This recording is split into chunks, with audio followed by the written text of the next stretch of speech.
identificar cuáles eran aquellos elementos, cuáles eran aquellas prácticas expresivas que a nosotros, desde nuestra idiosincrasia, desde nuestra interactividad diaria, ¿cuántos de nosotros aquí gustamos del fútbol? Alcemos la mano. ¿Cuántos de nosotros nos gusta el fútbol? ¿Hincha de qué equipo es? ¿Por qué es de Nacional?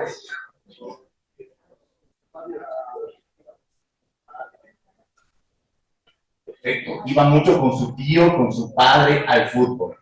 ¿Acá quién más alzó la mano? ¿Hincha de qué equipo eres? ¿Por qué eres de la UNES? Porque mi hijo jugaba las selecciones.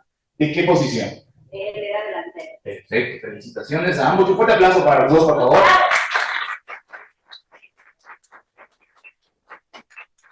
Les pregunto esto precisamente porque acá hablábamos de un vínculo. El tío, el papá, el hijo fue jugador de las divisiones anteriores. La familia, la unión, ¿sí? Ese vínculo, esa interacción biológica, esa interacción social que nosotros tenemos con nuestra familia, se refleja precisamente en este producto editorial. Les mencionaba esto porque la familia termina siendo este espacio, termina siendo este lugar donde no necesariamente, hablando en términos de consanguinidad, puede estar o no relacionado con mi madre, con mi padre, sino con mi amigo, con mi compañero, con mi amiga, con mi compañera. Y nosotros hablamos desde esta noción precisamente porque tenemos un acontecimiento importante aquí. Brevemente les cuento, antes de seguir a la segunda diapositiva, nosotros tenemos acá, efectivamente, muchos de ustedes recordarán, estamos muy jóvenes en esta audiencia, me alegra mucho tener esta recepción. Rodrigo Paz Delgado fue el ex máximo dirigente de Liga Deportiva Universitaria, fue alcalde de la ciudad de Quito, ¿sí? Y en vida, él tuvo la validación de este producto editorial. Las fotografías que ustedes están viendo en la parte igual horizontal son parte de la publicación que tuvimos en febrero de 2024 en la ciudad de Sao Paulo, en el sector de Pacaembu, en el Museo de Sao Paulo, Brasil. Les mencionaba esto de la familia porque el acontecimiento real, tanto de la deportividad, tanto del espectáculo, como nosotros de espectadores, se remonta incluso desde 1400 años antes de Cristo. Hay muchas versiones. Ustedes pueden ver, por ejemplo, en la parte inferior, hay versiones como las asiáticas o las europeas, que ciertas colonias y ciertas civilizaciones, como parte de sus rituales, parte de sus ceremonias, el origen del fútbol, el origen del deporte, se remontaba hacia, como parte de una hegemonía, como parte de un control, como parte de una fuerza de control, entre pugnas de bandas, entre pugnas de familia, entre pugnas de civilizaciones, pues jugaban con las osamentas, con los cráneos de sus rivales, y de esa manera se podía vincular o no un tema lúdico deportivo. En nuestro caso, ¿sí? Mesoamérica, 1400 años antes de Cristo, hablábamos de un juego denominado Tachi, ¿sí? Este juego consistía en que con las caderas, con los codos, atraviesen por esta circunferencia superior una pelota. Hablábamos del vínculo de la familia, hablábamos del vínculo de nuestros hijos, porque las personas que estaban alrededor justamente eran quienes apoyaban, arengaban, alentaban, entusiasmaban, brindaban este motor energético para que el espectáculo se desarrolle a partir de los objetivos. Pueden ser estos objetivos sociales, pueden ser estos objetivos no necesariamente culturales, puede incluso ser en términos económicos. Hoy por hoy, en la actualidad, más de uno seguro estamos vinculados a los términos de Bet3593, de las apuestas deportivas. Es esta transformación, ¿sí?, de la recepción, de cómo yo estoy viendo un espectáculo, pero también yo puedo, más allá de ser público, un espectador activo. Es decir, estoy consumiendo este producto, estoy consumiendo este espectáculo, pero yo, como usuario, ¿sí?, como recepción, como público, también puedo tomar una decisión. Y es ahí, a partir de este acontecimiento, donde se centra esta investigación. Dentro de las prácticas y discursos, ¿sí?, hablamos esencialmente a través del marketing, por supuesto. ¿Por qué? Recordemos que los signos, los símbolos, ¿sí?, y toda esta cultura popular, todo este lenguaje narrativo, toda esta comunicación no verbal, está muy presente a través de las marcas, a través de la publicidad, a través de artes, a través de piezas gráficas, narrativas, audiovisuales, radio, televisión y hoy por hoy redes sociales. ¿Cuántos de nosotros el día de hoy estamos acá porque vimos sobre el Congreso de CICIGA en redes sociales? ¿Cuántos vimos los artes del Congreso Internacional en CICIGA? ¿Cuántos vimos en Facebook? ¿Cuántos nos enteramos en nuestros correos electrónicos de esto? Sí, tenemos un color, tenemos una forma, tenemos un lenguaje textual, y cada uno de estos elementos estructuran y codifican un concepto. Si bien en esta mañana estamos hablando de términos culturales, estamos hablando de interacciones sociales, cada uno de estos signos, símbolos, nos permiten, nos agilizan, nos ayudan, primero, a investigar, ¿sí? Tenemos una naturaleza, una variación orgánica de códigos, de signos y de elementos que están regados, ¿sí?, en el territorio. Hoy por hoy también hablamos de etnografía virtual, es decir, cada uno de estos elementos, ¿qué significan? ¿Qué valor le van a dar a cada cultura? ¿Qué valor le pueden dar, incluso hablando en términos de familia, a nuestros tíos, a nuestros hijos, pero en relación de este espacio? Hablábamos, por supuesto, de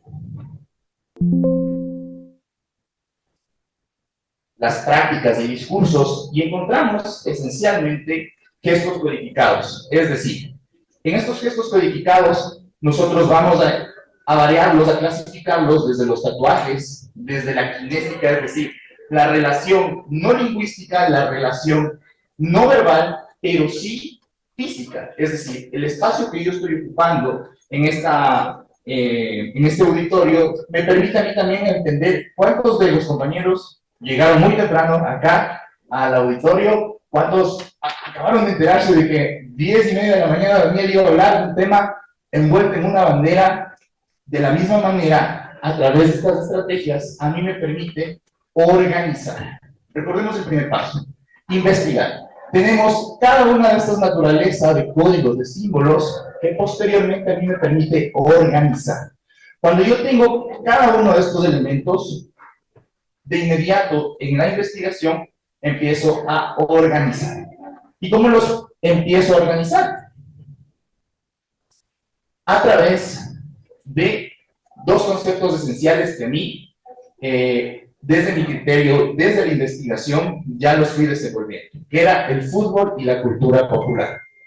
Borges, un literato rioplatense, siempre mencionaba el reflejo, al igual que Eduardo Galeano, uruguayo, mencionaba, el reflejo de nuestra sociedad es aquello que vemos en el fútbol, aquello que vemos en el espectáculo, de lo lúdico, de lo deportivo.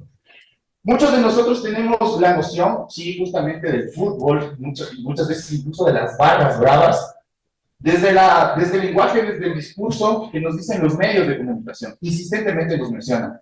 Hubo enfrentamientos violentos, hubo una disrupción en el espacio público, no necesariamente se comportaron como debidamente se debe comportar un hincha, pero detrás de eso, detrás de esa posición, hay una explicación de aquello. No estoy diciendo que se justifiquen los actos violentos, hay una justificación, una explicación. Es el reflejo de la cotidianidad.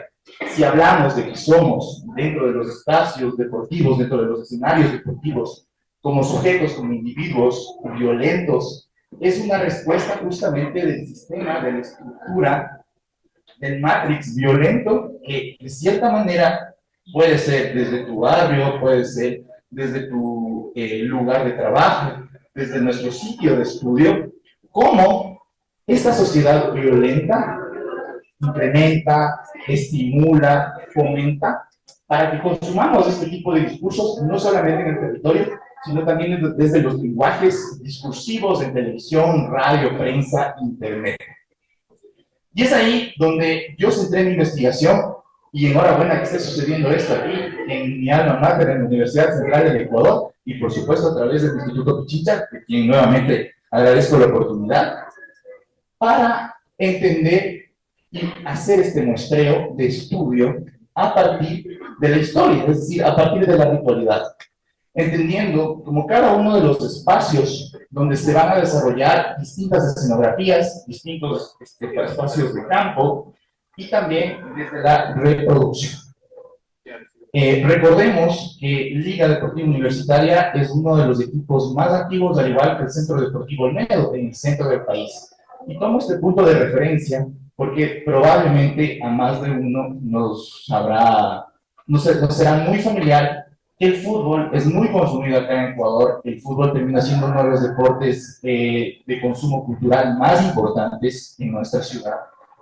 Pero más allá de consumirlo en televisión, más allá de enterarnos de noticias violentas a través de medios digitales, comunicacionales, alternativos, este producto editorial, sí, se investigó, se organizó y como parte tercera de esta estrategia de marketing a través de elementos culturales, se planteó la producción de este libro editorial. Ahora bien, parte de los capitales, parte de las categorías que permitieron que el libro esté publicado en el Museo del Fútbol fueron estos roles culturales. Hablamos, por ejemplo, de una hegemonía histórica por parte de hombres en espacios justamente deportivos y más aún desde el espectáculo. Es bastante común hablar, por ejemplo, que el hombre, sí, la figura masculina, esté con una posición bastante llena de estereotipos, por supuesto, que sea esta posición sumamente poderosa, sumamente imperativa, casi controladora. Pero, ¿qué pasa cuando este rol de protagonismo, cuando este rol de control y de poder llega a una identidad femenina? Y es a través de estas fotografías donde no solamente contamos cómo se rompe, sí, esta estructura, sino que además vinculamos el tema familiar, que era lo que les preguntaba inicialmente. Brevemente les comento que tuvimos cerca de 5.000 fotografías. Este producto editorial se desarrolló en el año 2014. Recorrimos todos los estadios del Ecuador siguiendo al Club Liga Deportiva Universitaria para rescatar símbolos que ayuden nuevamente. Primero investigamos, segundo organizamos y como tercero producimos un lenguaje editorial a través del compromiso, a través del reflejo de la reapropiación de espacios. Este tema de la representatividad. No necesariamente en distintos campos, pueden ser corporativos, pueden ser académicos, no necesariamente es muy común, históricamente ha sido un espacio siempre destinado incluso desde el liderazgo para hombres. Y cuando hablamos desde el tema social, cultural, tema de territorio, por supuesto, hay también como este ruido de cómo si una mujer está liderando un grupo de personas quienes cargan un montón de elementos, quienes tienen una serie de significaciones importantes, pues es ahí donde, más allá de las 4.000 fotografías, llegamos específicamente a organizarlas a través del sentido de pertenencia, donde aparece un elemento fundamental, no necesariamente a través de la violencia, no necesariamente a través de estos códigos estereotipados de hegemonía, a través de esta masculinidad agresiva, a través de esta virilidad, se puede tener un tema de control, se puede tener un tema de organización. Y es ahí también donde podemos hablar de las prácticas expresivas. Estas prácticas expresivas son las que a través de la comunicación no verbal, a través de nuestra esencia como ecuatorianos, como ecuatorianas, podemos también transmitir de una manera horizontal y plural que existen diversas maneras de comunicarnos, diversas maneras de interrelacionarnos y, por supuesto, tener identidad. En este punto, yo quisiera preguntarles, en términos generales, no ya de lo deportivo, si nos gusta o no el fútbol, a nosotros como ecuatorianos, ¿qué es lo que más nos identifica? La comida. La comida. ¿Por qué? ¿Cuál es tu comida favorita? El hornado. Perfecto, muchas gracias. ¿Cuál es su nombre? María Isabela nos dice que el hornado, muy propio de nuestro territorio, bastante común en la serranía ecuatoriana, pero probablemente a más de uno, ¿sí? Nuestra abuela, nuestro abuelo, nuestro tío, nuestro hermano, nos invitó a comer algún momento un plato delicioso donde tenemos un vínculo, donde tenemos un signo, donde tenemos un símbolo, donde tenemos una experiencia que nos asocia a nuestra familia, a nuestro efecto de identidad. No necesariamente lo vinculamos con el término de comida, pero sí con un símbolo, sí con un símbolo, sí con un color, sí con un término de sentido de pertenencia. Y en Sao Paulo, Brasil, cada uno de estos símbolos, cada uno de estos símbolos no están regados, no están dispersos. Existe un museo del fútbol, un templo del fútbol, donde astros como Pelé, astros como Neymar, deleitaron con su fútbol en los inicios de su carrera en clubes como por ejemplo Santos de Brasil. La Municipalidad de Sao Paulo identificó, sí, este trabajo que se realizó desde aquí, desde los estadios de Ecuador, y lo ponderó a perpetuidad, siendo envuelto en una bandera, que es una de las líricas, de las barras que tiene Liga Deportiva Universitaria, envuelto en una bandera, es el primer libro fotográfico publicado en este espacio brasileño. Y contarles, y por favor, rogarles, siéntanse en su exclusiva libertad de escanear el código. En este momento está abierto la descarga de este libro. Ustedes van a encontrar ahí más de 400 fotografías y vamos a tener distintas historias, vamos a tener distintas ritualidades, vamos a interpretar cómo este trabajo, ¿sí?, se investigó, se organizó y se produjo a partir de estas interacciones, donde no solamente se quedó en el término del territorio, en el término del espacio físico, sino que además se lo pudo trabajar desde la etnografía digital. Es decir, en este espacio físico, en Pacaembu, tenemos no solamente clubes brasileños, tenemos clubes argentinos, rioplatenses, que a través de los signos, a través de los símbolos, como ganar un campeonato intercontinental, como ganar Copas Libertadores, también a través de la ritualidad, a través de los espectadores, a través de los hinchas, a través del público, a través de la identidad, se puede también trabajar comunicación visual. ¿Y bajo qué tipo de estrategias? Como les mencionaba, vamos siempre a pensar desde nuestros elementos familiares, desde nuestros elementos cotidianos, como por ejemplo el vínculo con términos afectivos en la gastronomía, pero por supuesto también tenemos cromática, tenemos composición visual y tenemos este lenguaje narrativo. Pues de mi parte ha sido un gusto completo tenerles en esta mañana conmigo y daría paso si es que existe una ronda de preguntas. Muchísimas gracias.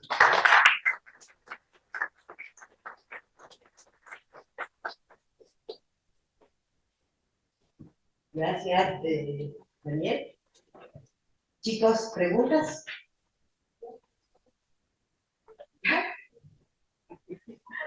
Daniel, fútbol como deporte debería tender a unirnos antes que dividirnos.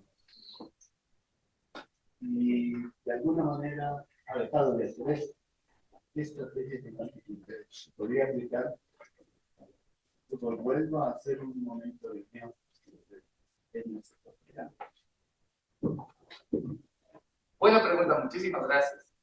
Pues nosotros tenemos espacios físicos como el Estadio del Arbolito, como el Estadio de Laujas, del Estadio Olímpico de Atahualpa, ¿sí?, que vinculan mucho, por ejemplo, las tripletas, las dupletas.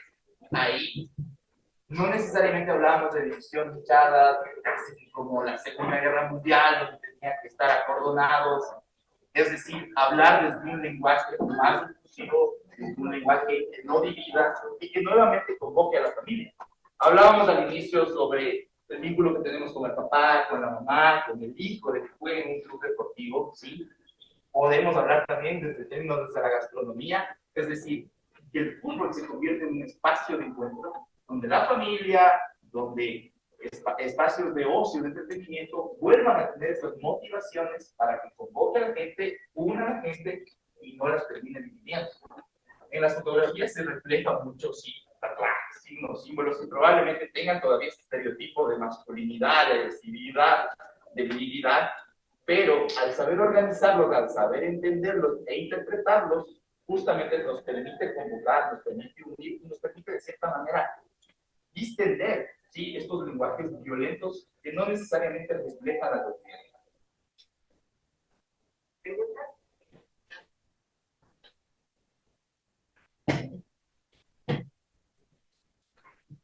Muchas gracias.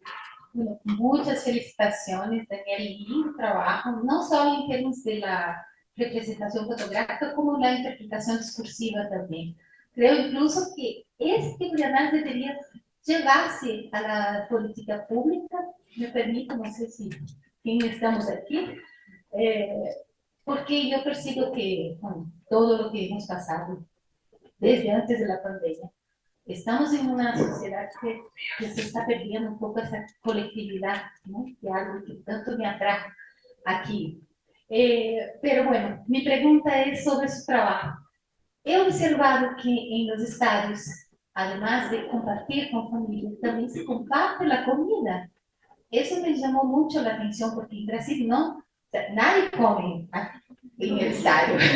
Aquí todos comen mismo, ¿no? Comida, arroz, frejo, no sé, empanado, pero arroz también, ¿no? Seco de chivo, aguatita, ¿ya ves? Entonces me pregunta, ¿cómo se interpreta ese ritual, ¿no?, que en el estadio las personas también comen, ¿no? ¿Cómo se interpretaría? No busco respuestas correctas, simplemente su percepción. Gracias.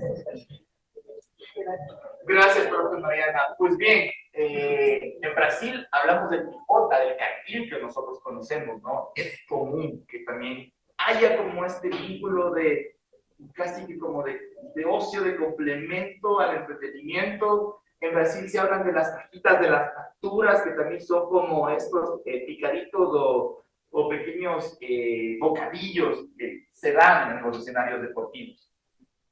En Ecuador justamente hablamos en el Estadio Bellavista de Ambato, donde la señora de las guatas está religiosamente presente, más allá incluso de la hinchada en algunos casos, dependiendo, ¿no?, de qué también mal esté yendo el equipo.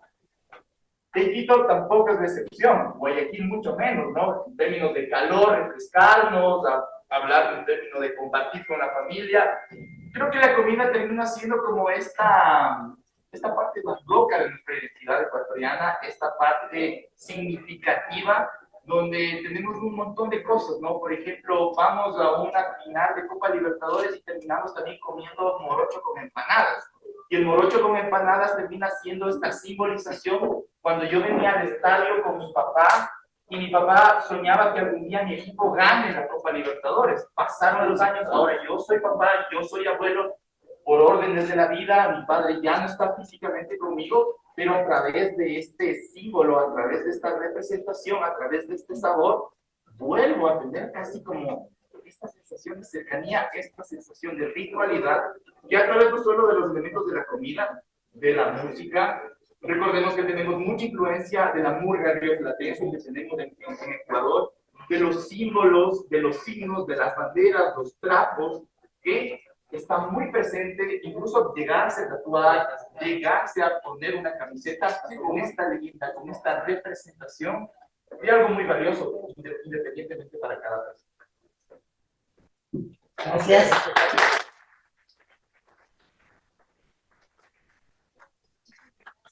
Universitario Pichincha agradece tu participación y haber compartido tu conocimiento y experiencia, y también te otorga un certificado por haber participado como ponente en el quinto Congreso Internacional de Ciencia, Innovación y Gestión Académica. Te agradecemos.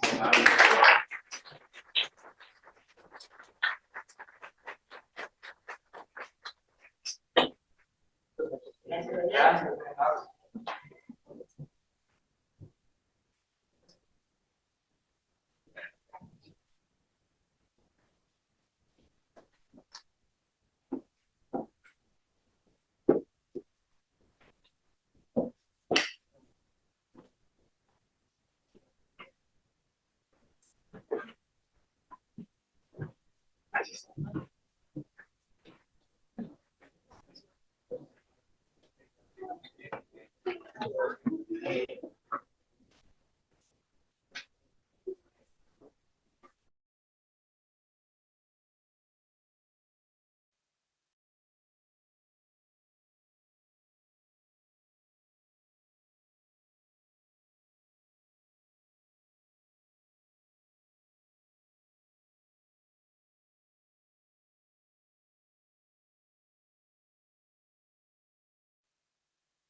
Bienvenidos a todos, es un gusto estar aquí.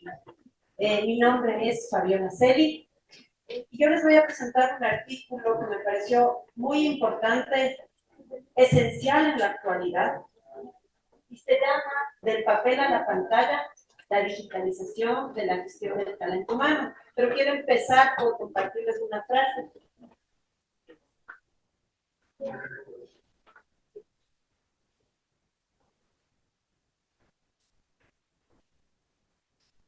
El futuro del éxito empresarial está en manos de una gestión de talento humano innovadora.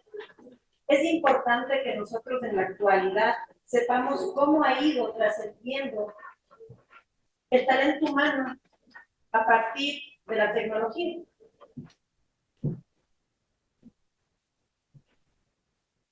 La transformación digital ha revolucionado de manera rápida, ha evolucionado por métodos tradicionales que nosotros conocíamos como el papel. Actualmente creo que es importante por lo que está pasando en nuestro país que vayamos reduciendo el papel.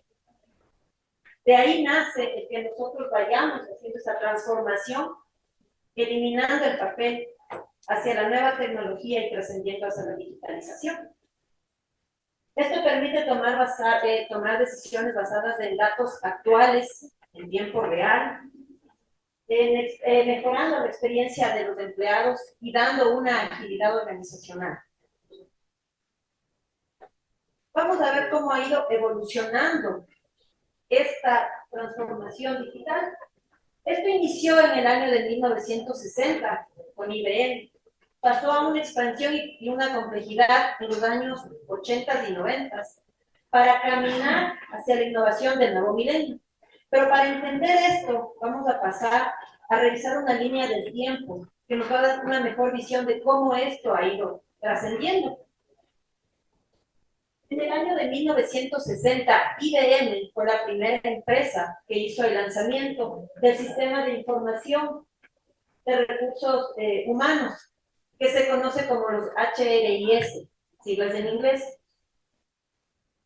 Ellos lanzaron la primera computadora, lo que hizo que vaya trascendiendo esta transformación digital, pero su paso fue lento. ¿Por qué? Porque seguía acompañado y atado de un papel. Íbamos haciendo un cambio importante, pero no soltábamos del papel, íbamos de la mano haciendo la transformación. Para quienes estaban ya tratando de compartir esta información, a ir evolucionando, a ir contando con herramientas y con nuevos softwares.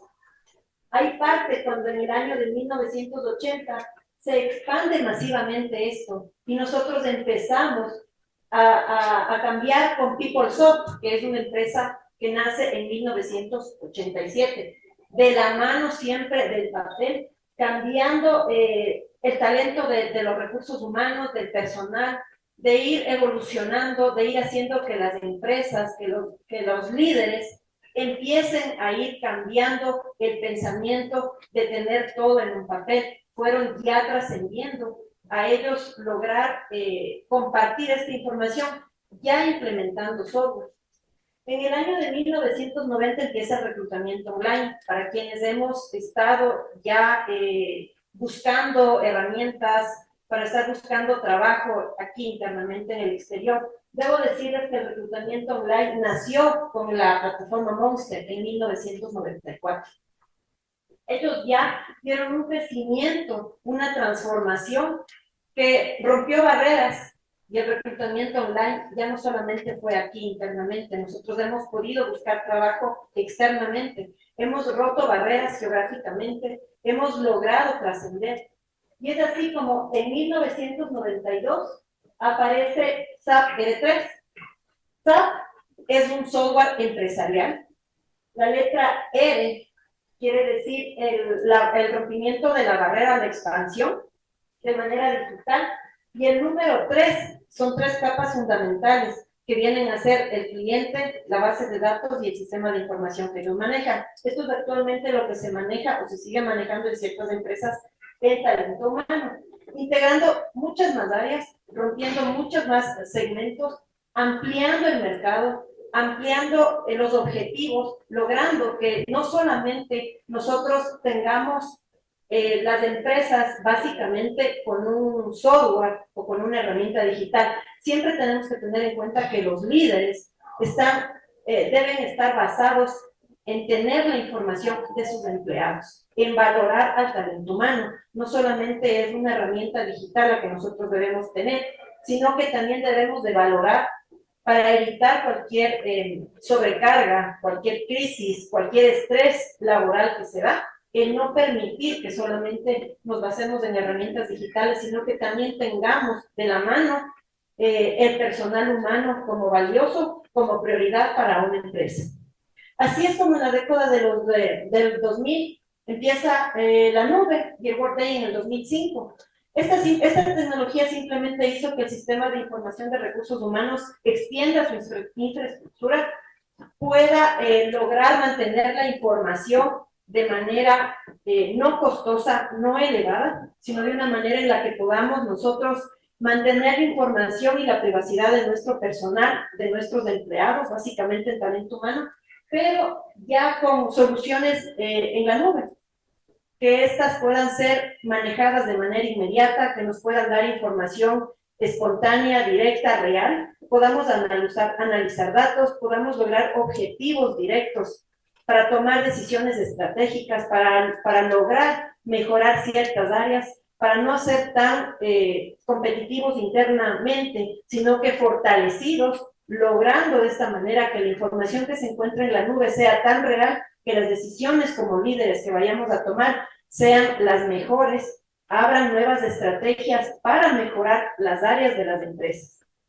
Y en el año 2000, como todos sabemos, fue el boom de la tecnología para las empresas. Esto lideró automáticamente con las 2 plataformas más conocidas, como son Zoom y como son Microsoft Teams.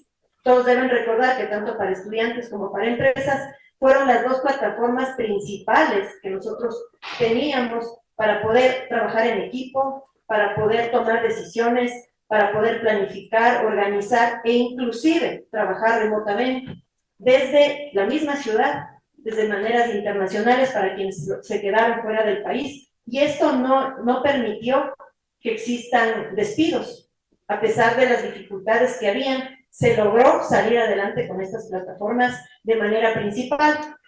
Quienes lograron liderar las 2 primeras empresas aquí en el Ecuador que lograron implementar estas herramientas digitales dentro de la tecnología en sí fueron Conecel, conocido como Claro, y Banco del Pichincha. Fueron las primeras empresas que trascendieron en la digitalización. Y a nivel mundial, la primera empresa que hizo esta transición al evolucionar a la manera digital fue General Electric. Entonces, lo que nos permitió la pandemia es evolucionar de una manera más drástica, pero más efectiva, logrando que nosotros, sin ninguna duda, podamos evolucionar y capacitarnos, seguir elevando nuestro conocimiento y no quedarnos atrás, sino trascender al rápido camino que evoluciona actualmente. Los aspectos positivos que tiene esta transición a la digitalización son la eficiencia, el acceso a la información en tiempo real, el análisis de datos para tomar las decisiones, la mejora en la experiencia del empleado y la flexibilidad laboral. Pero esto, como lo decía yo hace un momento, no debe permitir que nosotros, por la utilización de las herramientas digitales, de la inteligencia artificial, nos olvidemos que la prioridad siempre va a ser el ser humano, la persona.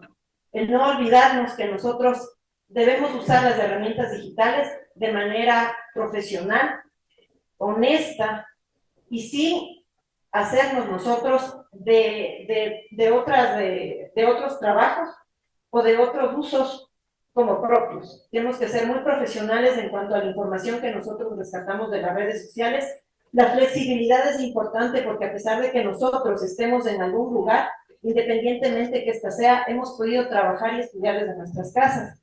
Actualmente, no sé si ustedes saben, pero hay muchas empresas que tienen el trabajo híbrido, tienen trabajos en que van 3 veces a la semana a las oficinas, 3 veces a la semana trabajan desde su casa. Esto es muy importante porque ha fortalecido tanto el vínculo familiar, después de toda la crisis de estrés laboral que actualmente se da. Nosotros hemos logrado que esto cambie de la mano de las herramientas digitales. Podemos tomar decisiones importantes, estratégicas, para el bien de una empresa, para el bien de una área, trabajando con herramientas digitales. Pero también tenemos muchos retos y desafíos que se han dado con esta transición hacia las herramientas digitales. Sí, le cambiamos. La seguridad de los datos. Esta es lo más importante que se ha dado actualmente, en que las empresas tienen que poner prioridad a cuidar la información de los empleados, a cuidar toda la información que va a la nube con ciberseguridad. La resistencia al cambio es muy importante actualmente en la pandemia, cuando hubo una transición hacia la digitalización, hacia las herramientas, hacia la IA. Todos los empleados, las personas, tenían miedo de que por esta automatización o esta digitalización nosotros nos vayamos a quedar sin trabajo. El que vayamos a ser reemplazados por una computadora, el que seamos reemplazados por una máquina. Esto ocasionó mucho estrés, esto ocasionó mucha tensión, porque si bien es cierto hubo despidos, también hubo una interesante manera de lograr que el crecimiento de nuestro personal, el crecimiento de las áreas, el crecimiento de cada empleado, logre llegar al 100, porque nos obligamos automáticamente a buscar inteligencia artificial, a buscar herramientas para capacitarnos, para emprender, para conocer, para mejorar. Esto, si bien es cierto, tiene muchos lados negativos, creo que el más positivo fue que nos ayudó a un crecimiento personal y profesional. Dentro de esto, creo que la ética, el cambio cultural y la dependencia de la tecnología fue un reto y uno de los desafíos más importantes que tuvimos que pasar como talento humano, pero también hizo que la esencia de las empresas sean las personas.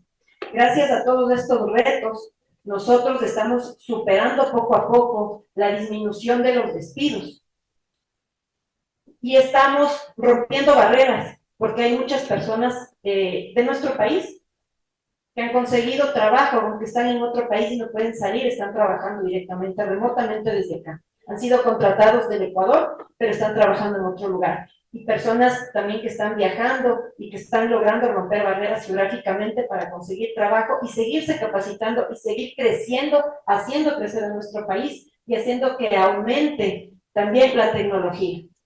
Esto sigue evolucionando y sigue cambiando y seguirá avanzando. Ustedes ven que el camino de la tecnología va a pasos agigantados y no podemos quedarnos atrás. Tenemos que seguirnos actualizando, tenemos que seguir rompiendo barreras. Y vuelvo y repito, lo más importante o quien nos llevó a nosotros a generar un gran cambio y a avanzar y a progresar fue la pandemia del COVID-19. Esta fue la que nos ayudó a salir adelante. Fue una transformación muy grande. El teletrabajo nos ayudó, nos hizo crecer. Se promovieron, repito, las herramientas de Zoom y Microsoft Teams, que fueron las más importantes.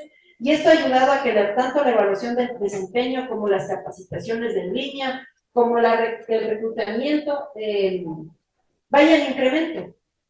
Y sigamos avanzando. Tenemos una gran flexibilidad laboral actualmente. Yo les invito a que ustedes entren a las páginas de LinkedIn, que es un acceso importantísimo para conocer personal, para conocer empresas que están a nivel nacional e internacional, multinacionales que están permitiéndonos a nosotros crecer, a poder avanzar en el adquirir trabajo en otro lugar, en el nosotros crecer, en el seguir siendo profesionales, en el que no nos quedemos estancados en la monotonía del papel, en el que nosotros ya tenemos que ir cambiando. Cuando nosotros hablábamos del año de 1980 o 90, aunque íbamos trascendiendo, seguíamos atados a un papel y no podíamos cambiar. Actualmente hay muchas empresas en el sector público que siguen atados de un papel y se les está haciendo difícil y complicado el salir de esa monotonía, de salir de la rutina de tener un papel en la mano. Y tenemos que estar conscientes que nosotros debemos cuidar el planeta. Y por eso es que es la prioridad de pasar a una herramienta que sin duda alguna va a seguir siendo atada a una persona. Que no debemos permitir tampoco que esta tecnología quite el trabajo de una persona. Entonces tiene que estar atada y siempre estar atada y será valorada por los líderes que tienen que tener conciencia en que esta transformación digital siempre tiene que tener el valor de una persona humana. Es esencial el cambio, pero también es importante que mantengamos a nuestro personal como la prioridad, como el oro de una empresa de cualquier área. El impacto, la tecnología hizo impacto en el potencial humano. La rápida evolución que hemos tenido con la tecnología ha generado, como lo dije, estrés laboral, por el miedo a quedarnos sin trabajo, por el miedo a ser reemplazados por una máquina. Y esto no va a ser así, porque siempre el juicio humano va a ir de la mano con una tecnología. Nosotros somos quienes estamos trabajando y no puede ser reemplazado. Tenemos que tener siempre conciencia de esto y no permitir que se nos meta en la cabeza la idea de que vamos a ser reemplazados totalmente por una herramienta o por una máquina. No es así, porque la máquina, la herramienta es esencial, es primordial para nosotros avanzar, pero siempre el juicio humano, el juicio de valor, tiene que estar enlazado a eso.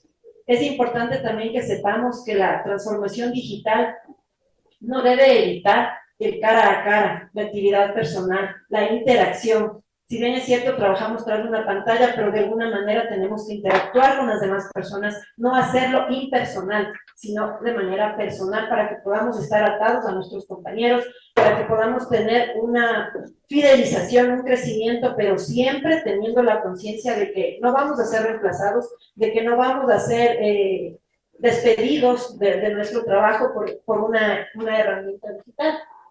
Como las conclusiones, la era digital ha representado un proceso de transformación profunda y compleja en la gestión del talento humano, ya que este proceso no solo implementó el uso de tecnologías de la información, sino que a la par este nuevo escenario obligó a toda la comunidad institucional a desarrollar habilidades, superando la brecha digital y sobre todo la resistencia al cambio. No nos resistamos a aprender una nueva herramienta, no nos resistamos a conocer, a ampliar nuestro conocimiento, a seguirnos superando, a seguir viendo nuevas herramientas. No sé si aquí alguien de ustedes ha manejado el Teams, hay muchos que han manejado Zoom, pero no Teams, hay muchos que no conocen el Trello, no sé si alguien de aquí conozca esa herramienta. Les invito a que vayan a Trello, moneen, visiten la página, es muy buena, es muy interesante, sobre todo para trabajar en equipo, para crear planificación, para crear áreas, para que ustedes mismos se realicen un cronograma, para que ustedes hagan un tablero donde ustedes puedan determinar sus actividades en su trabajo, en sus estudios. Les invito a que utilicen esa herramienta y sigan buscando nuevas herramientas, nuevas alternativas que les permitan crecer. No nos estanquemos. El papel se está borrando y ha sido impresionante cómo ha ido cambiando, aunque seguimos atados muchas empresas al papel, pero la digitalización ha sido una evolución impresionante, que no permitamos que se estanque, que sigamos aprendiendo y ya, eso creo que es todo. No sé si tienen alguna pregunta, les agradezco muchísimo la atención.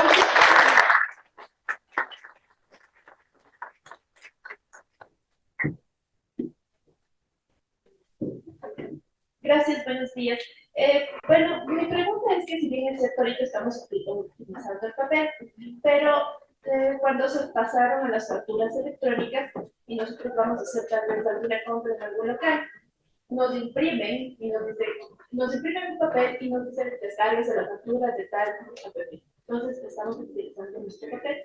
Llegamos a sus casas a algunas personas y también vuelven a imprimir la factura descargada. Entonces, en mi punto de vista, estamos acumulando más papel. En este caso, ¿qué podría ser alguna opción para poder utilizar el papel? Bueno, pienso que sí, tienes razón, es verdad. Nosotros todavía tenemos el pensamiento del papel, de que quiero tener mi papel.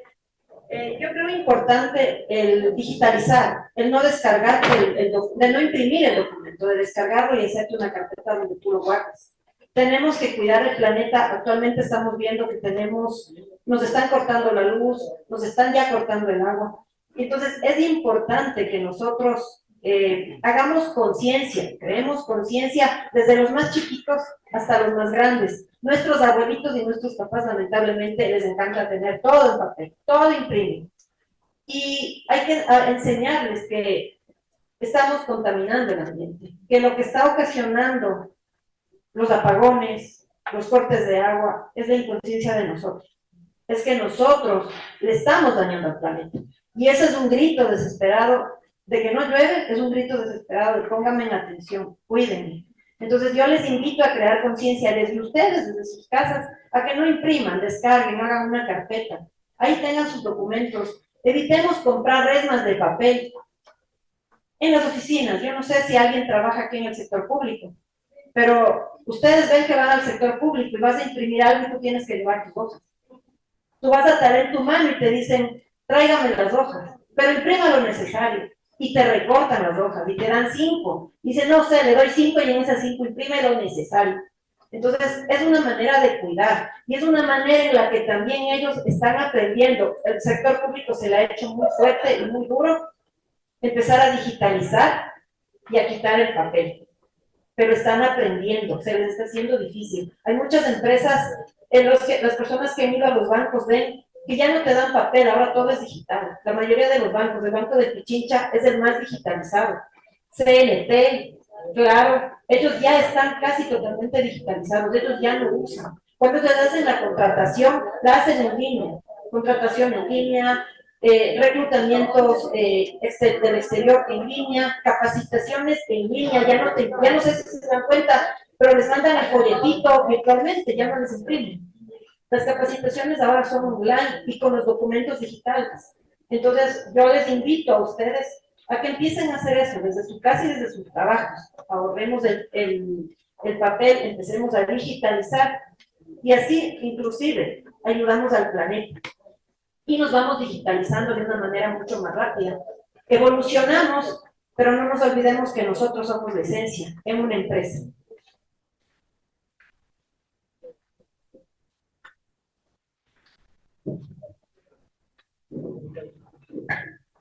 Gracias, buenos días. Le está saludando Sebastián Marco. Mi pregunta es la siguiente. Si bien la transformación digital ayuda al desempeño de las labores de una manera remota, se puede decir, ¿cree que el colaborador pierda algún sentido de profesionalismo al no tener contacto directo con la empresa y sus colaboradores o compañeros? Lo que pienso es que nosotros desarrollamos normalmente el trabajo en equipo. Entonces, si bien es cierto, tú estás trabajando de una forma digital, como yo lo mencionaba, no perdamos la esencia de hacerlo personal, de poder tener interacción, no lo hagamos impersonal. Depende de nosotros mucho el que no nos cerremos a que yo estoy aquí remotamente, pero yo sé que estás en tu casa trabajando remotamente y no tienes a tu entorno laboral, a tus compañeros. Actualmente está pasando eso porque muchas empresas tienen trabajos híbridos. Entonces, de alguna manera, tú por esa herramienta puedes buscar la alternativa que las hay para que tú puedas interactuar por escrito, por llamada a tus compañeros. Nosotros somos quienes no debemos permitir que netamente nos absorba una herramienta digital para evitar el cara a cara. La interacción con otras personas siempre va a ser primordial, siempre va a ser principal, porque nosotros no somos robots, somos seres humanos.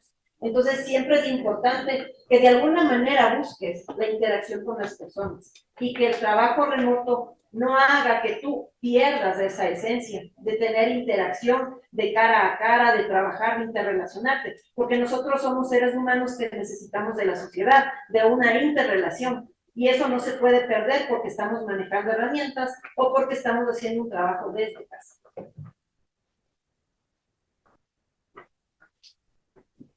Nosotros tenemos que cerrar la ponencia de Elizabeth. Elizabeth, te agradecemos por tu conocimiento y tu experiencia. El Instituto Universitario Pichincha te otorga un certificado por haber participado como ponente en el quinto Congreso Internacional de Ciencias, Innovación y Gestión Académica 2024.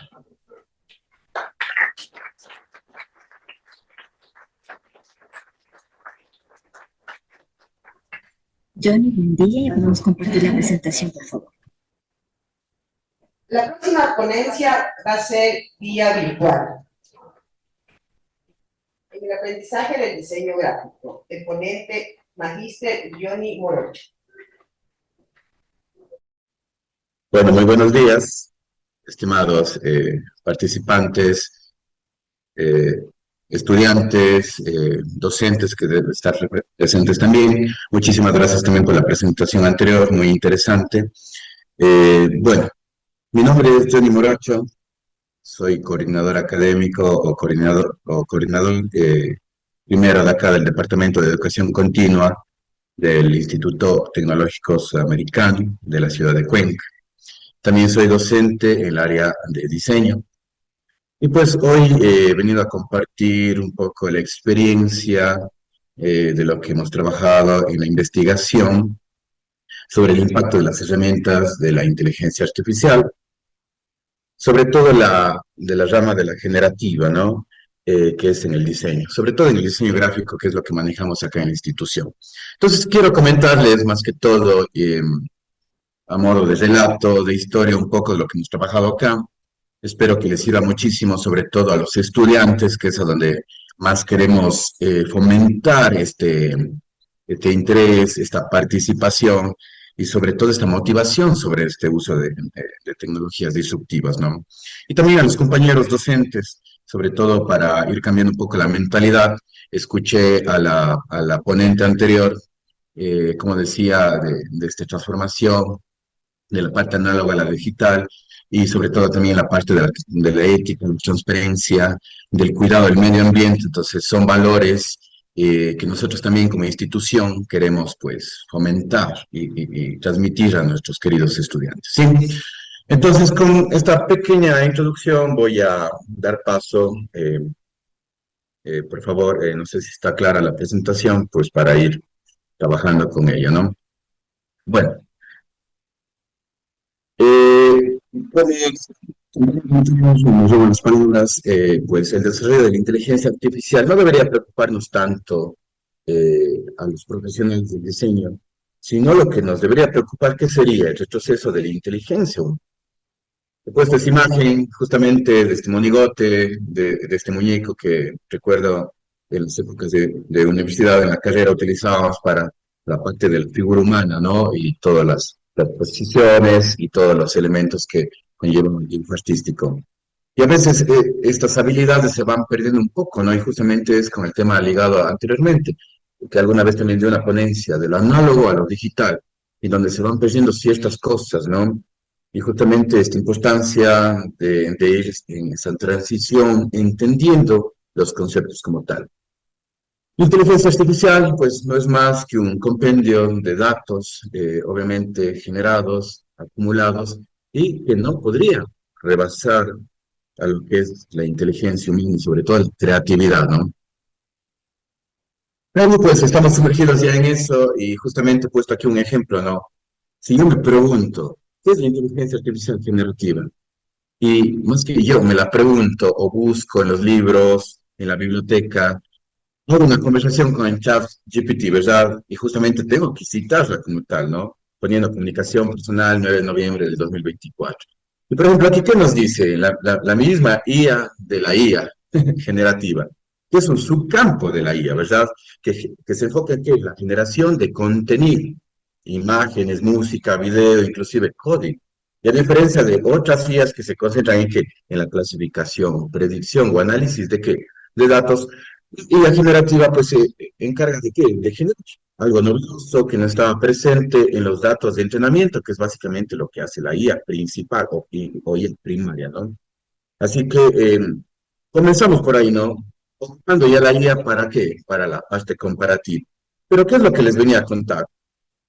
Nosotros, o nuestro trabajo de investigación se data, como les decía, en el Instituto Sudamericano de la Ciudad de Cuenca, ¿no? Hemos generado un proyecto de investigación sobre este uso de la IA generativa, donde como primer paso hemos dado importancia aquí a la formación continua. Porque sí, la IA se ha ido metiendo, pues poco a poco, mucha gente sabe qué es, otros no saben qué es, algunos ya ocupan en menor o mayor grado. Pero justamente nosotros comenzamos con la formación. Y justamente como estoy a cargo de este departamento, pues he tratado de que se lleve la investigación por ese lado, ¿no? Como les digo, les voy comentando más o menos cómo se ha hecho esta investigación acá. Entonces, lo que arrancamos como una de las primeras etapas fue la formación continua. ¿A quién? A los docentes, ¿no? Nosotros, entre varias capacitaciones, pues, les puedo contar o indicar más que todo en la pantalla, como ven, hemos arrancado con un proyecto desde hace ya unos 2 años más o menos. Eh, Cada ciclo tocamos estas dos capacitaciones. Una es los fundamentos de la inteligencia artificial para docentes por parte de la empresa AIBE, que más o menos es un curso que dura 80 horas. Y tenemos otro curso de inteligencia artificial y chat inteligentes por parte de la empresa de Grupo System, que son por 60 horas. El primer curso data un conocimiento para los profesores, desde la parte básica, desde qué es una IA, cómo se ocupa, cuáles son los fundamentos, los lineamientos, ¿sí? Y cuáles serían, por lo general, las áreas en la docencia en la que se puede aplicar. ¿Sí? Por ejemplo, ¿cómo aplico la IA en una aula invertida? ¿Sí? ¿Y cómo hago esto para que los alumnos den un feedback mucho más interesante que una clase normal? Y también en el segundo curso de inteligencia artificial y chat inteligentes, cómo ya ver un poco más técnico la lógica de procesamiento, la lógica de entendimiento y de recolección de datos de la IA. Y obviamente también aplicando a chat inteligentes, que en la clase lo ocupamos en la web, sí, y también para dar cierta información como tal y recopilar también datos, ¿no? Entonces, esto fue la parte de la formación continua docente. Y obviamente con esto, ¿qué es lo que logramos? Que los profesores, que nuestros docentes manejen conscientemente y viendo un poco más a la realidad los conceptos y principios de la inteligencia artificial, ¿no? Como ahí nos dicen, ¿verdad? Hemos aprendido los principios de la lógica proposicional, ¿verdad? La lógica de predicados, la lógica temporal, la lógica difusa y la lógica modal. Que a veces, pues, manejamos, nos ponemos a ver cómo funciona el software, pero no entendemos por detrás qué lógica ocupa, ¿no? Y qué lógica deberíamos utilizar para cada situación. También hablamos de lo que es la probabilidad de la aplicación de la IA, que es algo muy utilizado, ¿no? Y también, a partir de la probabilidad, la deducción probabilística que ocupa, pues, la IA para poder trabajar con esto. Entonces, los profesores, los docentes, las autoridades y también los administrativos se unen a la capacitación para todos manejar un solo concepto e ir a la... Con esto, en la siguiente presentación, hablo de reconocimiento, pero no de reconocimiento, de poder reconocer qué se ha hecho con la IA y qué no con la IA, sino el reconocer qué elementos se pueden generar con la IA y también reconocer la importancia y también los cuidados y prevención que se debe tener con la IA. Como ustedes ven en la pantalla, con 6 años, hubo una gran noticia que fue difundida pues, por BBC Mundo, ¿no? Que fue un deepfake del expresidente de los Estados Unidos, pues Barack Obama, ¿no? En donde causó mucha polémica. ¿Por qué? Porque él dio, ¿qué? Dio una charla, sí, por el canal de YouTube, ¿verdad? En donde dio algunos avisos, algunos mensajes, pero mucha gente, pues, dijo que esto era realidad, ¿no? Y al final fue un deepfake, es decir, ocuparon la IA ¿para qué? Para poder realizar este personaje y poder dar mensajes. Y obviamente se ha ido regulando eso, sí, porque ha habido muchos problemas sobre todo con celebridades, por decirlo así, o con gente que es muy conocida, o gente a nivel de reconocimiento público. Pero miren, por ejemplo, aquí, el reconocimiento no se da solo para poder identificar si yo hice un diseño y ocupé la IA o no ocupé la IA, sino también ver hasta dónde podría llegar este uso de la IA y qué consecuencias podríamos tener, ¿no? Recuerden, la IA es súper buena, pero podríamos tener consecuencias positivas o negativas. Listo. Luego, ¿a quién se dirigió pues esta investigación? Como les comentaba, nosotros, o yo por lo general, soy docente del área de diseño gráfico de la carrera de diseño, ¿no? Entonces, nuestro público objetivo de la investigación como tal fue obviamente el instituto. Y les comento, resumido todo el artículo científico en ciertos datos, ¿no? Por ejemplo, el sudamericano o el Instituto Sudamericano está acá en la ciudad de Cuenca, como les dije al inicio. Somos los capital de la provincia del Ushuaia, y según el INEC, a febrero de este año del 2024 tenemos un número de 779.384 habitantes. El número de estudiantes de la institución, igual en noviembre del 2024, son 1.100 alumnos. Estamos divididos en 10 carreras.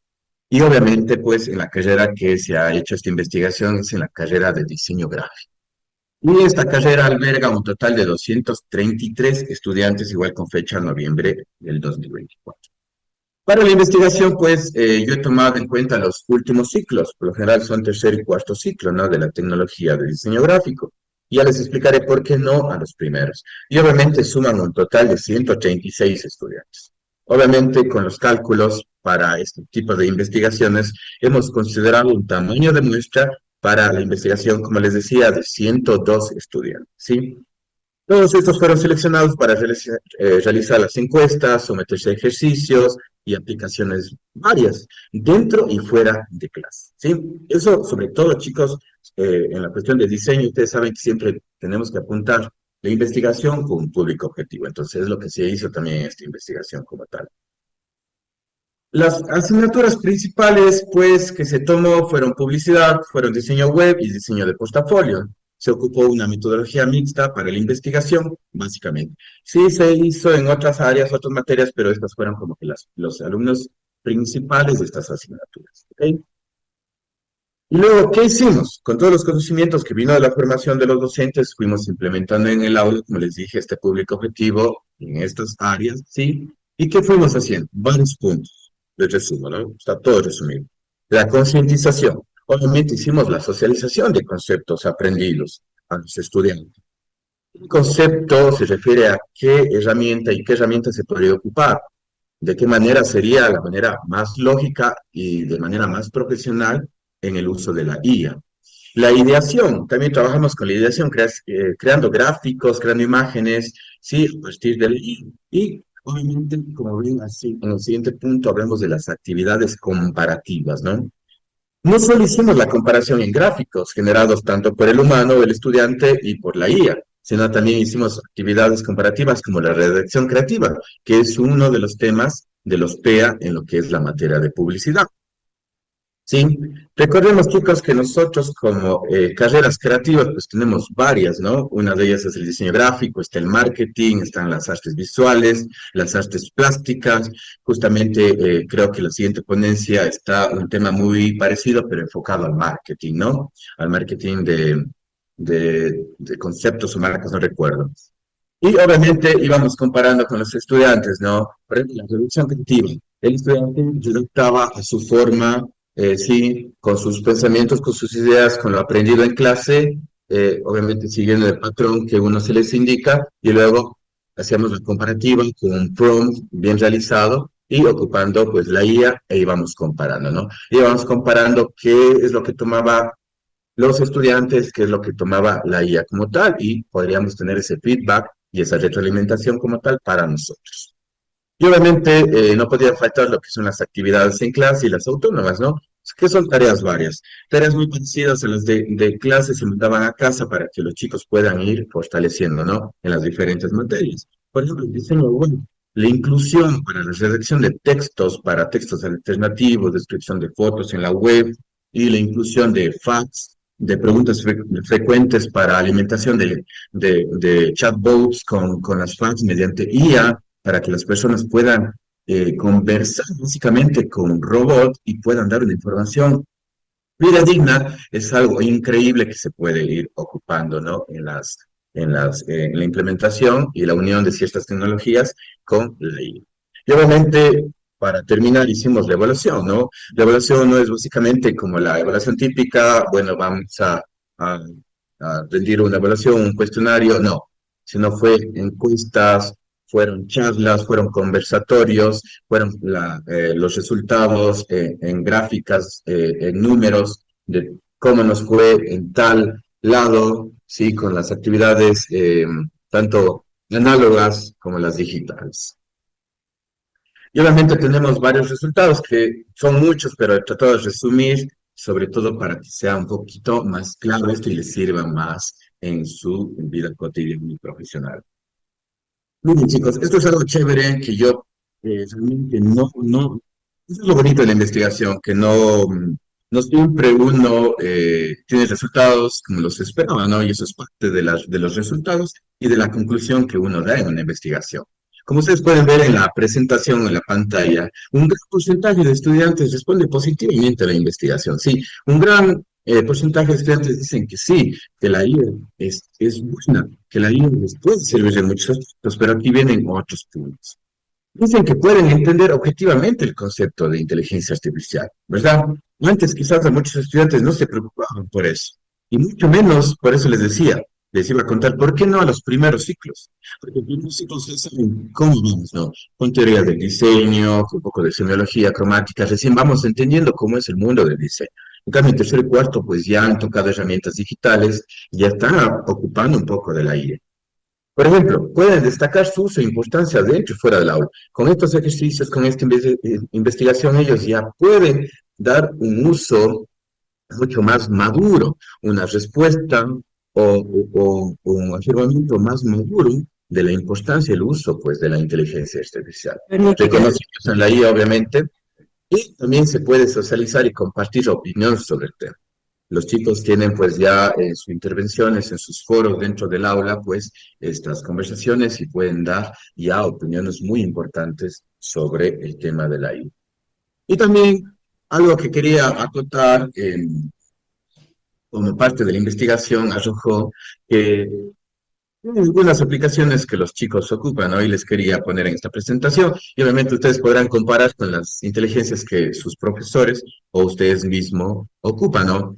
Por ejemplo, en la imagen vemos una fuente de Adobe Photoshop, obviamente con las herramientas generativas, ¿no? Para poder generar mediante un prompt, pues, quitar una línea, aplicar una línea, una falla, ¿no?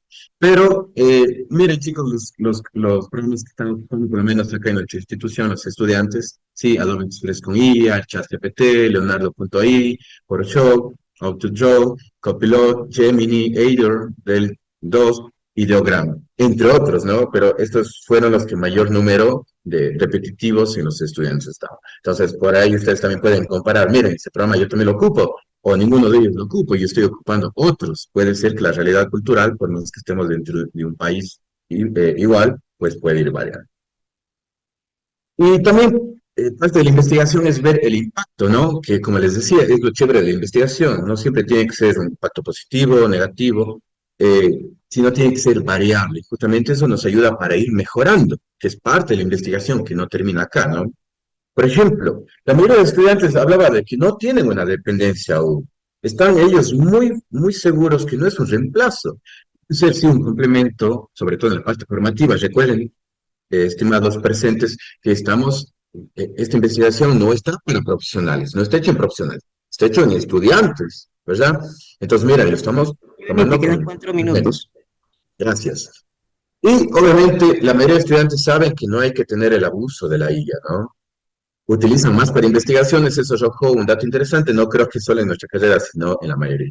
Nos da, quieren más información, quieren más talleres, más información sobre la IA generativa.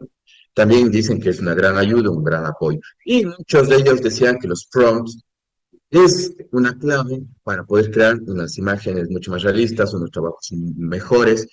¿A qué me refiero con esto? que los estudiantes se han dado cuenta que las bases, los conocimientos que ellos van adquiriendo de una manera correcta serán los que nos proporcionarán, por ejemplo, para generar un prompt correcto y poder hacer las modificaciones necesarias. Entonces, están conscientes de eso, ¿no? Un punto como el anterior ponente, pues nosotros tratamos de que la ética profesional sea algo que infundamos en los estudiantes. Como nosotros, como futuros profesionales, bueno, los estudiantes como futuros profesionales deberían garantizar que en las empresas la IA sea segura, transparente, explicable, respetuosa y fiable con los valores y derechos humanos. Y bueno, como se acaba el tiempo, pues la conclusión sería con una frase como la he puesto acá. Inteligencia artificial es la capacidad de una máquina para imitar la inteligencia humana. Estimados presentes, les agradezco muchísimo. Espero que el poder contar esta investigación en nuestros estudiantes les sirva, como les decía al inicio, para que se den cuenta un poquito cómo vamos, ¿sí? Cómo va en la carrera de diseño gráfico y cómo podría ser afín también en las otras carreras, tanto como para estudiantes y docentes. Inteligencia artificial y cualquier otra tecnología, mientras la aprendamos, mientras nos capacitemos constantemente, creo que va a ser siempre un aliado. No creo que nos pueda reemplazar, sobre todo en áreas creativas, como es nuestra querida carrera de diseño gráfico. Pues agradecerle a todos los presentes por su tiempo, por su atención y también a los organizadores. Muchísimas gracias. Johnny, te agradecemos mucho. El Instituto Universitario de Pichincha te agradece por haber compartido con nosotros tu conocimiento y tu experiencia. Nos vemos pronto. Gracias, Johnny. Gracias, hasta luego.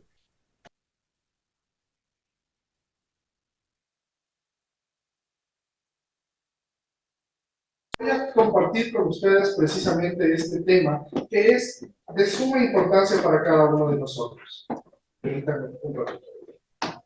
La inteligencia artificial generativa y su impacto en el marketing de contenidos. Hemos escuchado ya mucho acerca de todo lo que tiene que ver con inteligencia artificial.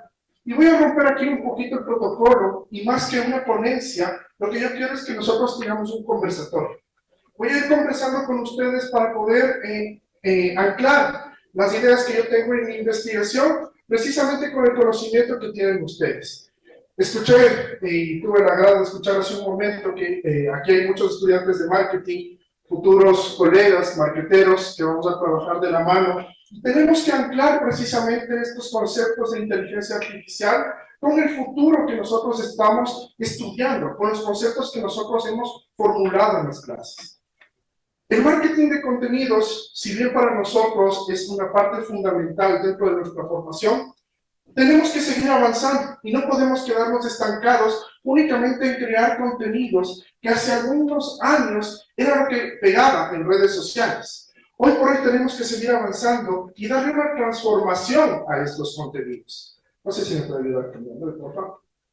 Como una pequeña introducción, la inteligencia artificial generativa básicamente está transformando hoy por hoy de una manera muy acelerada el panorama del marketing de contenidos. ¿En qué sentido? Antes nosotros subíamos a redes sociales una imagen con un pequeño post y eso era lo que llamaba la atención.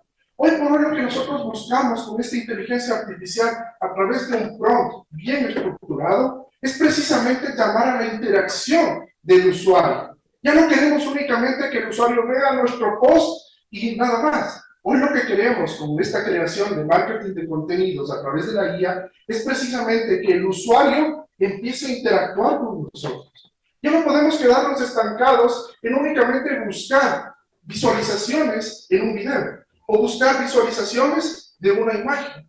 Lo que nosotros queremos hoy por hoy a través del marketing de contenidos es buscar resultados que nos permitan anclarnos con el usuario. Que este usuario sienta un sentido de pertenencia en todos los aspectos que nosotros estamos publicando en redes sociales o en nuestras páginas web. ¿Sí? Y aquí viene la primera pregunta para ustedes. ¿Se acuerdan de estas imágenes de los dinosaurios? Sí, todos buscábamos hacer nuestra imagen dependiendo de nuestra profesión, ¿no es cierto? Pero ¿saben ustedes el origen en realidad de estos dinosaurios? ¿Quién sabe de dónde se originaron estos dinosaurios de las profesiones? No todos a la vez. No, por favor. Me parece que es el tema de la extinción de las profesiones. Excelente, perfecto. Básicamente eso es lo que denotaban estos dinosaurios. Que las profesiones que se hacían es porque estaban condenadas a desaparecer por la aparición de la inteligencia artificial. Hoy por hoy nosotros no es que estamos condenados a desaparecer, siempre y cuando nosotros estemos adecuándonos a la nueva creación con la inteligencia artificial. Como docente, muchas de las veces a mí me preguntan, ¿y cómo tenemos que hacer esta relación entre los estudiantes y la inteligencia artificial? Ustedes no me van a dejar mentir, todos alguna vez hemos hecho control C, control V de lo que me dice la inteligencia artificial, ¿no es cierto? Y a veces en los mismos trabajos me encuentro. De acuerdo a lo que preguntaste, esta es la respuesta, ¿verdad? Uno se queda así como que lee y dice, por lo menos leamos, ¿no es cierto? Pero aquí viene el punto en el cual nosotros tenemos que analizar esto. La inteligencia artificial no es un enemigo. Ya lo hemos oído en todas las ponencias, ¿no es cierto? Y no es un enemigo. Tenemos que trabajarlo como aliado. Mucho más en carreras en las que nosotros tenemos como marketing, como administración, en las que nosotros tenemos que tener a la mano al usuario para que nos dé este feedback. Si es que nosotros no logramos anclar estos nuevos conocimientos, estas nuevas teorías de inteligencia artificial, con lo que nosotros tenemos en la teoría, de la cual nosotros aprendemos todos los días, ahí es el punto de quiebre en el cual nosotros vamos a convertirnos en estos dinosaurios y vamos a desaparecer. Muchas de las veces en la cátedra, muchísimo más, los profesores nos dicen a nosotros como profesores, voy a poner un robot que explique lo que tú estás explicando y me ahorro un sueldo, ¿no es cierto? Pero nunca vamos a tener esta capacidad, los robots, de discernir entre lo que en realidad quiere el estudiante, lo que quiere la persona que está aprendiendo, precisamente con nuestra inteligencia natural. ¿Qué es la IA generativa? Y aquí entramos un poquito en teoría. Valga aclarar que esto es un proceso investigativo y necesitamos datos para nosotros poder alimentar nuestra investigación. La IA generativa, básicamente lo que nos hace es a nosotros que a partir de un prompt, de un texto que yo escribí, me empieza a generar diferentes tipos de contenido. Yo le pido, ayúdame con un texto de lo que es los fundamentos de marketing. ¿Qué hace la IA? Yo le escribí el prompt y la IA empieza a generar esto, ¿no es cierto? Dame una imagen para mi empresa con estos colores que me permitan a mí, qué sé yo, decir que estoy vendiendo un teléfono. La IA empieza a generar. Ese es el concepto más claro que nosotros tenemos que entender precisamente de la IA generativa, ¿sí? También tenemos el aprendizaje automático. Se basa en modelos de aprendizaje automático que se aprenden en grandes conjuntos de datos. Tenemos inteligencias artificiales como son el chat PDF, no sé si ustedes han utilizado el chat PDF, ¿sí? Es el cual yo ingreso un documento científico, un documento que yo tengo, y le voy preguntando, y este chat automáticamente me empieza a sacar los resultados de esto. ¿Qué me permite a mí esto? ¿Cuál creen ustedes que es el éxito de todas estas inteligencias artificiales? ¿Qué estoy logrando yo con este punto? Excelente, básicamente es eso. A través de la automatización de procesos es precisamente lo que yo busco. Reducir el tiempo en buscar una respuesta que antes me tomaba muchísimo. Conversaba justo con mis colegas del día de hoy y decíamos, antes a nosotros nos costaba muchísimo, veníamos a la biblioteca y para sacar un resumen ¿de qué? De una hoja. Teníamos que leer ¿cuánto? Un libro, 2 libros, para sacar un resumen chiquito, ¿no es cierto? Hoy por hoy la inteligencia artificial, ¿en cuánto me arroja un resultado? Si yo les cojo y les digo ahorita, saquen sus teléfonos y denme un concepto de, qué sé yo, fundamentos de marketing, ¿en cuánto tiempo me van a dar ese concepto? En lo que se demora en generar, ¿no es cierto? Pero ¿qué es lo que nosotros tenemos que aprender a generar con esta inteligencia artificial? Es precisamente el prompt, la manera en la cual yo le voy a preguntar a la inteligencia artificial de una manera adecuada. Porque el momento en el que yo le pregunto de una manera inadecuada, inacertada a la inteligencia artificial, es ahí donde estoy teniendo un problema. Y en un futuro, los docentes, ¿qué es lo que vamos a evaluar? Precisamente va a ser esto. La creación de los prompts que ponen los estudiantes. No me sirve de nada que ustedes vengan y me copien todo el texto y yo ponerme a leer todo lo que sacó la inteligencia artificial. ¿Qué voy a evaluar yo como docente en un futuro? Va a ser precisamente cómo ustedes le preguntaron a la inteligencia artificial para obtener este resultado. ¿Sí? Y por último tenemos el punto más grande, las famosas nuevas 4Ps. ¿Cuáles son las 4Ps tradicionales de marketing que tenemos? Marqueteros. Perfecto, gracias, profe. Producto, precio, plaza, promoción. Dentro de las nuevas 4 P's que nosotros estamos estudiando ya en un marketing 4.0, aparece ya la personalización. Dejamos a un lado el producto como centro del marketing tradicional y hoy empezamos a fijarnos en el cliente, en la persona. ¿Qué es lo que quiere la persona? Ya necesita hoy un texto personalizado, algo que se acomode a sus necesidades. ¿Por qué TikTok es tan famoso hoy por hoy? ¿Por qué creen que TikTok es la segunda red social más importante aquí en el Ecuador? La primera sigue siendo Facebook, eso nos dicen las estadísticas. Pero ¿por qué TikTok hoy por hoy es tan importante? ¿Por qué creen ustedes? Exactamente. Ellos saben, empiezo a ver videos de perros y ¿qué me empieza a llegar? Un montón de videos de perros, ¿no es cierto? La inteligencia artificial se nutre de lo que nosotros vamos buscando. La creación de contenidos es de igual manera. Empiezo a generar contenidos con lo que mis clientes quieren. ¿Y qué mejor utilizar la inteligencia artificial como aliado para satisfacer precisamente las necesidades que tienen cada uno de ustedes como clientes míos? ¿Sí? Perfecto. Listo. ¿Para qué me sirve a mí y cuáles son los datos que nosotros hemos encontrado dentro de esta pequeña investigación?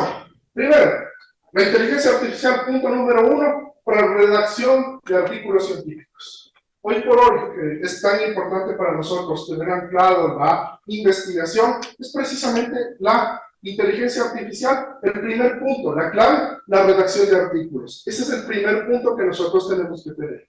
El segundo, la creación de imágenes. ¿Cuánto nos toma a nosotros como marketeros, como diseñadores, el desarrollar un arte que le guste al cliente? Más o menos. 1 hora, un día, y pone más color, me saben decir, ¿no es cierto? Quítale el tamaño, bájale la letra, pone más color, todavía no me gusta. Con inteligencia artificial, ¿en cuánto tiempo podríamos crear contenidos? Todo el trabajo del mes de diciembre, en lugar de estar poniendo el logo del gorrito de Navidad encima del logo, ¿no es cierto? ¿En cuánto tiempo me hace la inteligencia artificial eso? Simplemente le pido en segundo y tengo la planificación de todos los posts de un mes en menos de 1 hora, gracias a la inteligencia artificial. ¿Sí?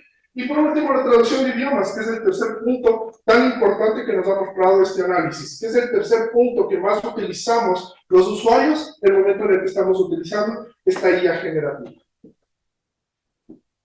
Eficiencia, ¿qué es lo que nosotros queremos cuando nosotros creamos precisamente o queremos crear este marketing de contenidos? Primero, lo que dijimos, un punto clave, ahorro de tiempo. Mientras menos tiempo me demoro yo haciendo una actividad, mayor es la cantidad de tiempo que tengo para hacer otras cosas, para vender, para comunicarme con los clientes, para preguntar, ¿usted quiere buscar? ¿Está de acuerdo con esto? ¿No está de acuerdo con lo que estoy haciendo? Ese es el vínculo que nosotros tenemos que crear con los consumidores. Segundo, escalabilidad, generar contenido de gran calidad para el usuario. Si tengo una página que está dirigida a un público joven, ¿en qué red social la voy a publicar? En TikTok, ¿no es cierto? En Instagram. ¿Tendrá sentido de que publique una publicidad para personas entre 40 y 50 años en TikTok? ¿Cuántas personas alcanzaré? Quizás logro alcanzar a un porcentaje, pero ¿será el mismo impacto que puedo tener si lo publico en Facebook? No, no es cierto. Tengo que aprender a segmentar el mercado. Y ahí es donde vienen de la mano los conceptos. Aplico la teoría, le sumo la inteligencia artificial y empiezo a tener éxito en lo que estoy haciendo. Y por último, la reducción de costos. Otro de los puntos interesantes de la inteligencia artificial. No es que digo que la inteligencia artificial nos va a reemplazar, pero sí nos ayuda a reducir el margen de costos en el momento en el que nosotros trabajamos y sabemos aplicar estos conceptos. No solamente los costos económicos que nosotros tenemos, también tenemos el tema del tiempo. Todos estos recursos que yo voy utilizando y que me van a permitir a mí colaborar en el momento en el que estoy trabajando. ¿Sí? Y por último, para terminar, como resultados, hemos integrado la inteligencia artificial en una estrategia de marketing. ¿Cuál es el punto para partir dentro de toda estrategia? Los objetivos. ¿Perdón? Perfecto, claro que sí. ¿Cuál es el punto de partida? Siempre nosotros tenemos que saber a dónde vamos a llegar. Ese es el objetivo. ¿Qué es lo que quiero hacer? Aprendo a identificar el objetivo dentro de esta precisamente inteligencia artificial. No le voy a decir a la inteligencia artificial, dame generando el objetivo. Sería absurdo de mi parte pedirle algo así, ¿no es cierto? Pero me ayuda ¿a qué? Al siguiente punto, a seleccionar las herramientas necesarias para alcanzar el objetivo. ¿Cuál es el objetivo principal de un estudiante? Conocer, aprender. Esa es la teoría. ¿Qué quiere el estudiante? El estudiante quiere el título. Ese es el punto básico, ese es su objetivo. ¿Cuáles son las herramientas que utiliza el estudiante para obtener el título? Ella. Una herramienta, ¿no es cierto? Empezamos a establecer las estrategias. Hago deberes, presento trabajos, rindo exámenes, vengo a congresos. Hacemos todo eso para obtener el título. Sí, empiezo a seleccionar las herramientas. Tercero, en el tema de marketing empiezo a crear contenidos. Como les dije, contenidos aburridos, a mí no me interesa. ¿Por qué razón? Porque los puedo ver en cualquier página. ¿Cuál es el éxito de las grandes multinacionales? ¿Por qué tienen tanto posicionamiento en la mente del consumidor? Precisamente porque lograron sacar, traducir este aspecto de hacer lo básico y enfocarse en el cliente. Ese es el punto clave que nosotros tenemos que tener. Y por último, monitorear resultados. Cualquier proyecto que ustedes hagan, si no sacaron resultados, no sirve de absolutamente nada. ¿Por qué razón? Porque el resultado me ayuda a medir a mí. ¿Estoy haciendo bien? ¿Estoy haciendo mal? ¿Puedo cambiar? ¿Tengo que mejorar? Me mantengo así. Si no saco resultados, el proyecto automáticamente queda invalidado. ¿Sí? Para mí ha sido un gusto exponer esta mañana este tema con ustedes. Espero que haya sido de su interés y muchísimas gracias a los organizadores. Esperemos seguir participando.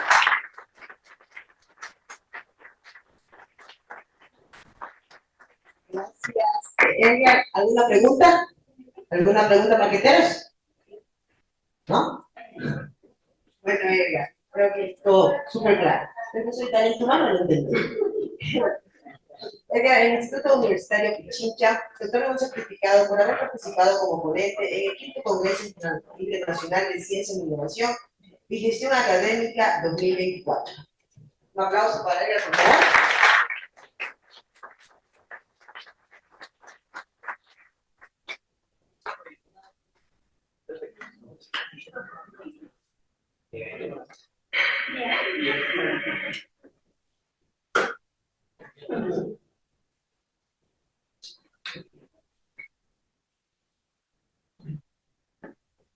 Bien, estimados participantes en este 5º Congreso CICIGA 2024.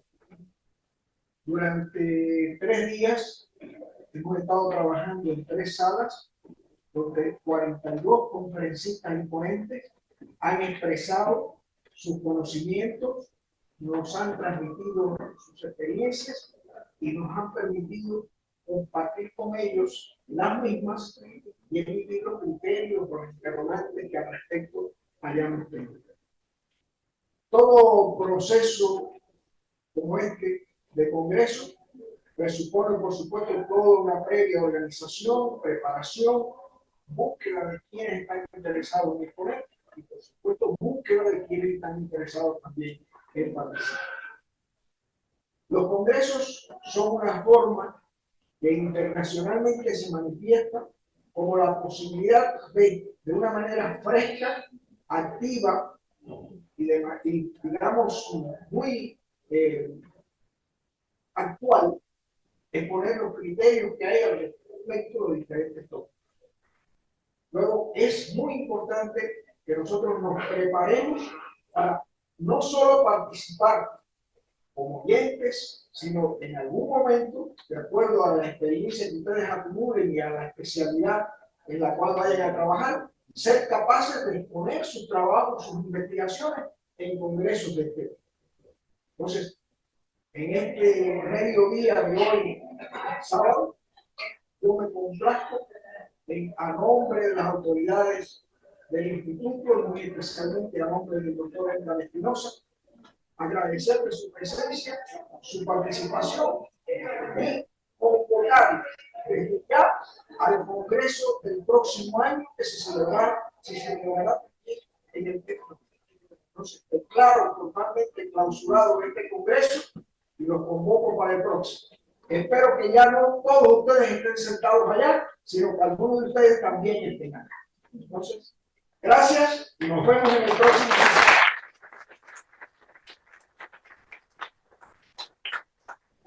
Gracias chicos de Talento Humano y gracias a la carrera de marketing por haber acercarse acá, por haber acercado, perdón, y qué gusto conocerlos en persona, no en línea. Se les agradece chicos, ya podemos retirar.